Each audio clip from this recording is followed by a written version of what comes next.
जी तो अस्सलाम वालेकुम। जैसा कि आप देख सकते हैं इस टाइम हम कमेटी चौक के मुकाम पे इस टाइम मौजूद हैं और जैसा कि इमरान खान साहब ने आज के दिन के लिए कॉल दी हुई थी कि हम लियाकत बाग में जलसा करेंगे, फिर जलसा जो है मुलतवी कर दिया गया था और फिर यहाँ पर एहतजाज की कॉल दी गई थी। और एहतजाज की कॉल के बाद हुआ ये कि जो वोटर थे, सपोर्टर थे,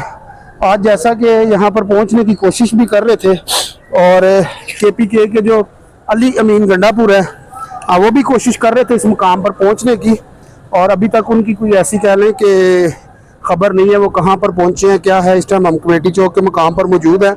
और यहां पर कह लें कि गलियों से, मोहल्लों से लोग निकलते हैं, पुलिस के ऊपर पथराव करते हैं। पथराव करने के बाद होता ये है कि ये यहाँ से मुंतशर हो जाते हैं और पुलिस जो है आगे चली जाती है, फिर गलियों से लोग निकल आते हैं। यहाँ पर कह लें कि लाठीचार्ज भी हो रहा है और